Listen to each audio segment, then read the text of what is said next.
Hello everyone, Tweedledum here, and we're back for a long overdue update to our crafting guide series.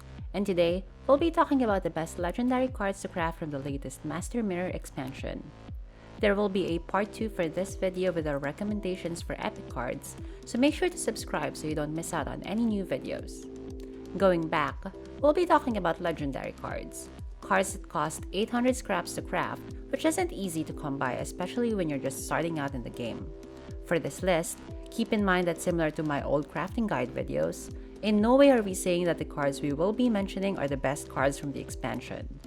This video is aimed straight towards beginners where aside from power level, we will be taking into account the card's versatility and being able to be added to different kinds of decks. Aside from that, we also chose cards that are less likely to be misplayed, especially since the devotion mechanic was also added in this expansion. Everyone got that? Great! Joining me for this video is Team Bandit Gang's content manager, Babyjosus, and you'll be hearing from him later on in the video. So, let's get started. Our pick from the legendary neutral cards is Oneiromancy, a 12 provision special card with Echo that lets you play any card from your deck. At the beginning of the next round, this card moves from your graveyard to the top of your deck, meaning that you can play it twice. The card is very similar to Royal Decree, but with a lot more flexibility since your choices aren't limited to just the unit cards from your deck. This card also guarantees you a good draw for your next round, and so overall, it's an easy pick as our first card to recommend with its versatility and reliability. Next, we have Unfamous Assault as our pick from Northern Realms. It's a 12 provision special card with Echo that lets you play a Northern Realms unit from your deck that costs 9 provisions or lower. In addition, you get to boost the unit by 1 for each provision below the limit. Similar to Oneiromancy, this card just gives you a lot of flexibility and reliability. The fact that it adds a boost for lower cost units means that you can play cards that normally get removed and have them stick for just a little longer. There will always be situations to use this card, and its versatility makes it a good fit for many kinds of decks. For Nilfgaard, we have Bradens. Bradens is a 4 power unit for 11 provisions that has Assimilate and lets you create a Bronze Disloyal Nilfgaard unit. Create usually has some RNG in it, but as of this video, there are only 3 units that you can really choose from, and you can pretty much choose what effect you need at that very moment. You can damage units, boost your own, or copy a unit from your opponent's board. The fact that Bradens has Assimilate automatically boosts his power by 1 from the card you're creating. Bradens is very versatile and lets you deal with many types of situations that you might encounter. Next, we have Jack's Miraculous Child for Syndicate. Jax is Syndicate's evolving card that can transform to stronger versions of itself with each passing round.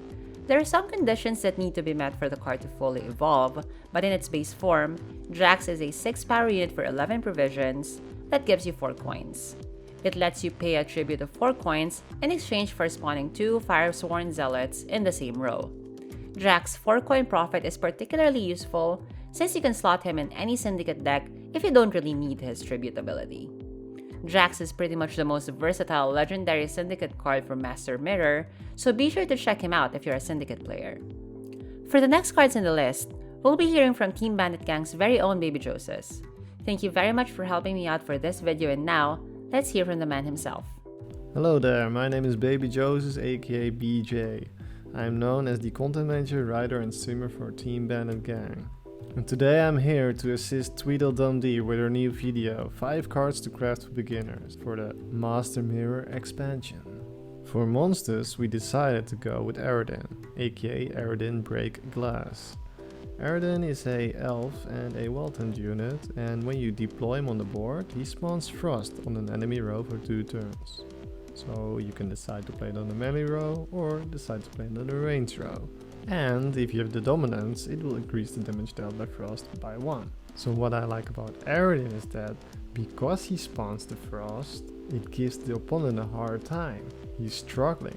Sometimes he doesn't have enough points to surpass your points. Sometimes he does, but then the Frost makes sure it doesn't. So in some situations he either passes as well, or he's forced to play 2 cards.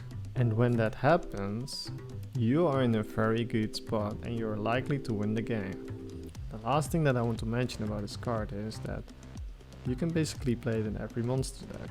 And yes, there are some cards that synergize with Frost, but you don't necessarily have to play those. The next card is Aine Young Queen.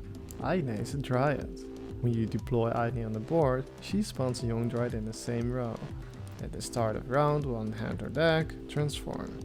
So, if you don't want to play in round 1, you can keep her and she will transform. What that means is that she will become a mother. And when she is a mother, she spawns 2 Young Dryads in the same row. And if you decide to not play in round 2, she will even evolve more. She will be the Rat of the Brochelon.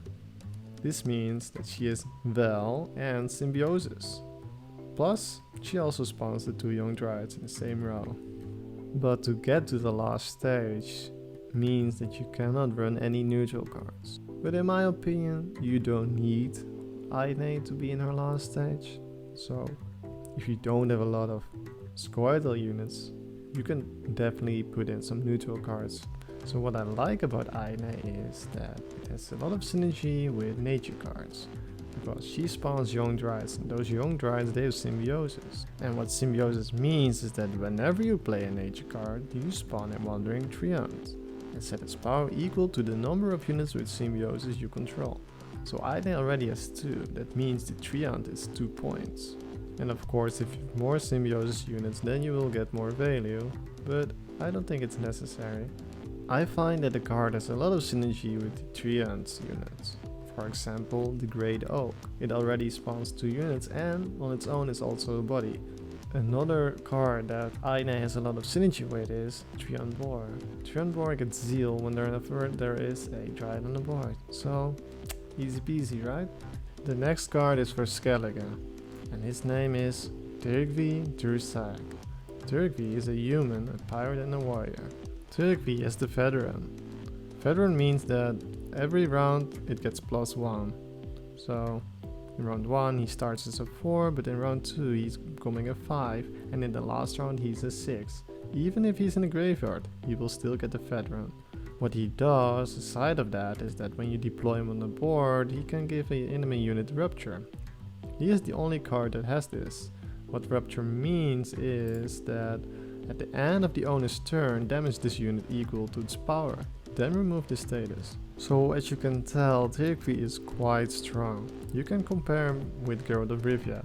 So Turgvi is a card that you can definitely put in all your Skellige decks. The only downside is that when your opponent has Purify, they can Purify Rupture.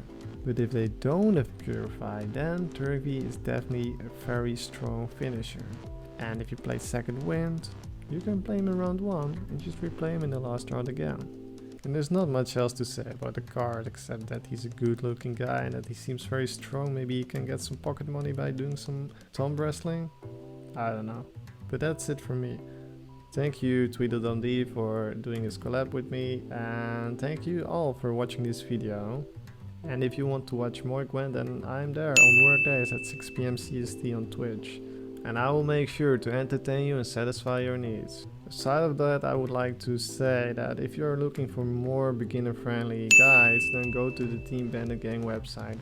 Thank you, BJ, and I look forward to making more awesome Gwent content with Team Bandit Gang. And that's it. Our recommendations for legendary cards from Master Mirror that we recommend beginners to craft first. Once again, I'd like to reiterate that the cards from the list aren't just based on what's popular in the current meta, but taking into account versatility and reliability.